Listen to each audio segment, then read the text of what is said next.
I'm Mrs. Natalie Watson, age 29, residing in a cozy apartment with my husband. Our 3-year marriage has generally been harmonious, though lately discontent has crept into my heart. It's not solely directed at my husband but also extends to his parents. The bond between my husband and his parents is strong, evidenced by our weekly visits to their home. Initially, I admired his filial devotion. However, during these visits, a recurring theme emerges: my in-laws' persistent inquiry. Natalie, when will you leave your job? A woman's place is in the home. Over time, my aversion to visiting their home deepened. I find fulfillment in my current job and wish to continue working for as long as possible, a sentiment I expressed to my husband even before we tied the knot. Yet when his parents berate me, my husband remains indifferent, avoiding eye contact as if the matter is inconsequential to him. The thought of going to my in-laws' place fills me with dread, prompting me to sometimes suggest to my husband, "Why don't you go alone?" Yet he insists, "My parents want to see you too," forcing me into accompanying him. Eventually, I surrendered to his persistence, resigning myself to the routine. Expressing my sentiments directly to his parents seemed daunting, fearing it might wound my husband's sentiments. Hence, I found myself unable to articulate these thoughts to them, for fear of causing any distress to him. Instead, I resorted to smiling and deflecting their remarks whenever they arose. Though my husband's apathy troubled me, the inquiries from his parents about our childlessness irked me the most. While I cherish the idea of parenthood and the joy children bring, conceiving isn't a matter one can simply will into existence. It's a delicate process, not subject to mere desire. Initially, the notion of having a child solely to appease his parents baffled me. Frankly, I yearned for them to respect my boundaries and cease their incessant prodding. I confided in my husband about my feelings regarding this matter. His response was dismissive, assuring me, "Don't fret, you're just overthinking it," yet took no action. As my vexation mounted, fueled by both my husband's lack of support and my solitary struggle, a breaking point emerged when my mother-in-law uttered words that cut deep. With a callousness I couldn't fathom, she questioned, "Are you unable to conceive, given that you've yet to bear a child?" Adding to the distress, my father-in-law regarded me with suspicion, accusing, "Did you conceal your infertility and marry our son?" The accusation was a final straw. While I had endured their scrutiny with a smile, until then, I found my tolerance wearing thin. Confronting them, I declared, "I'm willing to pursue infertility treatment. In return, can you refrain from revisiting this topic?" Surprised by my own assertiveness, I realized the weight of my pent-up frustration. Unexpectedly, my previously silent husband interjected, his voice resolute. "I don't believe fertility treatments are necessary. We're still young, and there's no rush to start a family. Besides, such treatments entail financial strain. I value our time together as a couple," he affirmed to his parents. At that moment, I interpreted my husband's words to align with my own desires, convincing myself that his consideration was genuine. One weekday, I took a day off from work and made my way to the gynecologist's office. Although the pressure from my in-laws about starting a family had lessened, I wanted certainty about my fertility status. Initially, I contemplated discussing the matter with my husband. However, his mood soared whenever the topic of infertility treatments arose, prompting me to handle the examination alone. The appointment concluded sooner than anticipated, and I secured a follow-up appointment for the results a week later. As I exited the office, my gaze met that of a pregnant woman seated in the waiting room. Familiar face halted me in my tracks. Sensing my recognition, she approached me. "Are you Natalie?" she inquired. Confirming our identities, we exchanged nods, realizing we were former classmates from elementary and middle school. Clara's swollen belly indicated she was nearing her due date. Having just completed her routine checkup, I'd offered to accompany her home. To my surprise, Clara lived in close proximity to my own residence. What astonished me even more was discovering that her husband and mine were colleagues at the same company. As we caught up on our lives and reminisced about our school days, my attention naturally gravitated towards Claire's pronounced belly. Sensing my curiosity, she extended an invitation. "Would you like to feel?" Hesitant, I inquired, "Is that all right?" With a warm smile, she reassured, "Of course." Gently, I placed my hand on Claire's abdomen. In my recollection, Claire boasted a slender figure with a trim waist, but now her body had blossomed with the presence of new life. A sense of awe washed over me as I realized there truly was a baby growing within her. As I kept my hand on her belly, I felt a fate fluttering beneath my fingertips. Startled, I glanced up at Claire. "Did you feel that?" I asked. "Yes, it's been moving a lot lately," she confirmed, her expression radiant with maternal joy. In that moment, Claire exuded the aura of a contented mother-to-be. Before I could stop myself, the words slipped out, "I'm envious." Instantly, I regretted my candidness, averting my gaze from Claire. Sensing my discomfort, Claire, attuned to others' emotions, gently probed, "If I'm mistaken, I apologize, but is something troubling you?" Reluctant at first, I hesitated to divulge my troubles. However, sensing Claire's sincerity, I realized I couldn't mask my feelings from her perceptive eyes. Thus, I opened up about the challenges I faced with my in-laws and the longing for children. Once I began sharing, the floodgates opened, and I poured out everything, even detailing the fertility tests I underwent earlier that day at the clinic. As I poured out my thoughts to Claire, a strange sense of relief mingled with lingering anxiety. Despite initial reservations, I found solace in confiding in her, perhaps driven by an urgent need to unburden myself after years of pent-up frustrations. Throughout my narrative, Claire simply nodded, offering a quiet, attentive presence. Upon concluding my tale, Claire remarked, "You've shouldered this burden for so long. Your endurance is remarkable. If it were me, I might have severed ties with my in-laws." Reflecting on her words, I admitted, I hadn't realized the extent of my stress until now. "Sharing with you has brought some relief, Claire, and knowing my husband supports me is a small comfort." Despite my attempt at levity, Claire's demeanor remained somber. I was taken aback by Claire's expression, unsure of the reason behind her solemn demeanor. Calling out her name, I urged her to share her thoughts. With evident reluctance, she finally spoke, her words laced with hesitation. "It's regarding your husband. Perhaps, for now, it's best not to disclose the details of the tests," she murmured. Confusion clouded my thoughts as I blinked in disbelief at Claire's unexpected caution. I pressed her for an explanation, prompting her to reveal something utterly astonishing.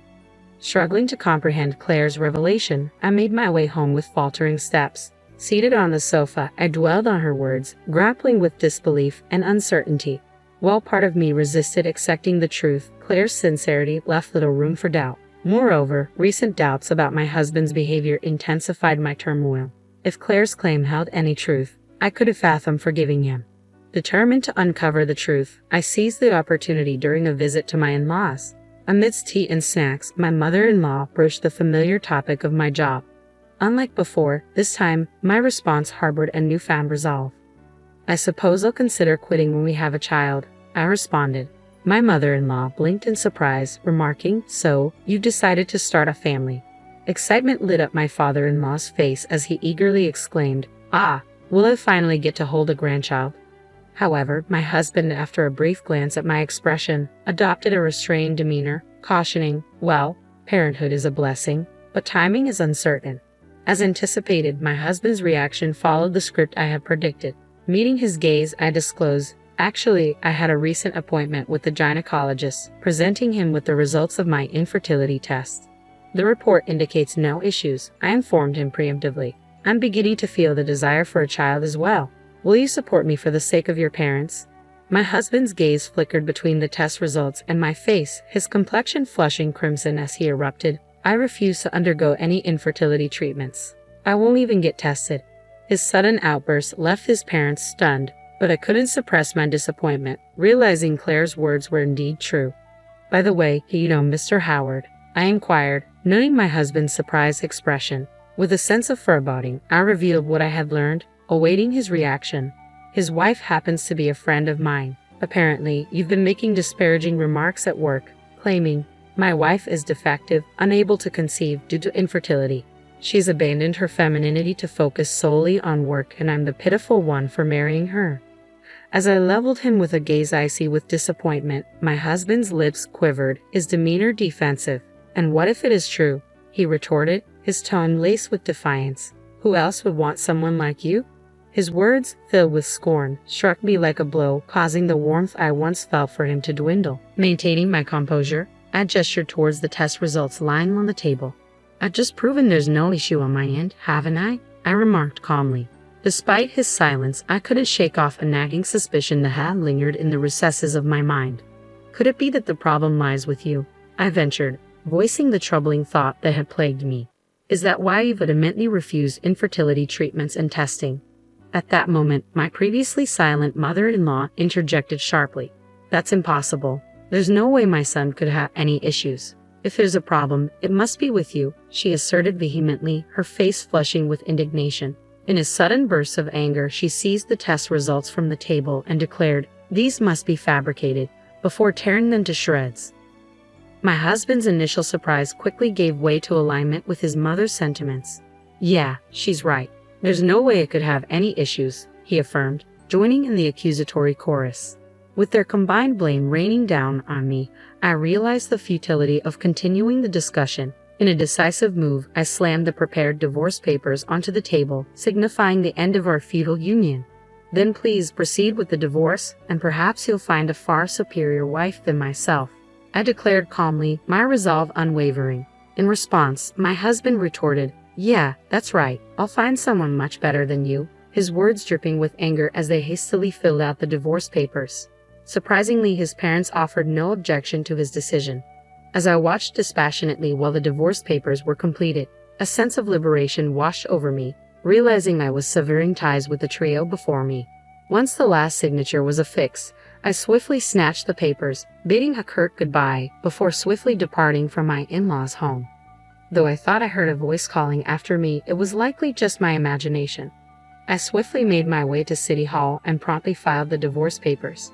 Within a matter of days, I efficiently relocated from the apartment we once shared to my company's dormitory, having long prepared for this inevitable step.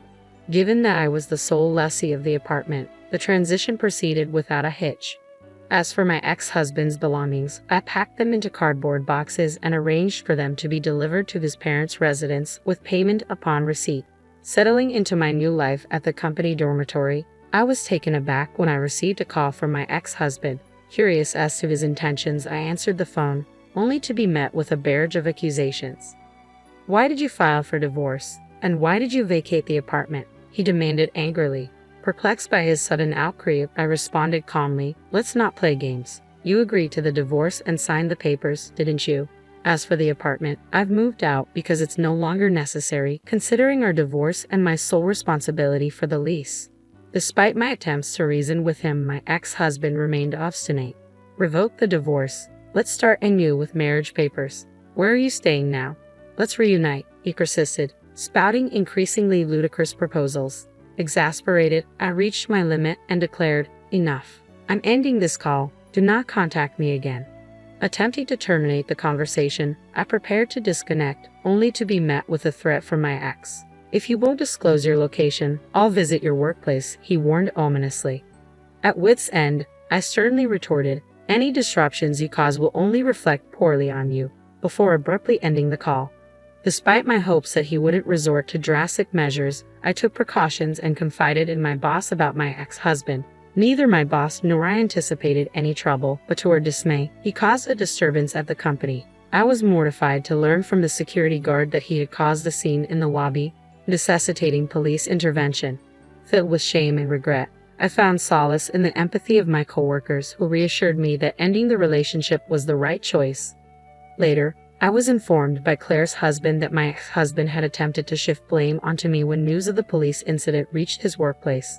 Thankfully, Claire's husband set the record straight, exposing the falsehoods my ex-husband had been spreading about me. It appears he struggled to continue working at the company and ultimately resigned. Chances are, my now unemployed ex-husband has returned to his parents' home, seeking solace from them. Though it might evoke some pity, supporting a jobless and divorced son could prove challenging for them. Nevertheless, his situation no longer concerns me as he's become a stranger. Since then, I've enjoyed a life free from unnecessary stress, dedicating my days to work. With more time and resources at my disposal, I occasionally visit Claire to check on her and make plans to spoil her baby. She often finds my gestures amusing, shaking her head at my antics. As for remarriage, it's not something I can consider at the moment. However, I hold on to the hope that one day I'll have the opportunity to build a happy family of my own.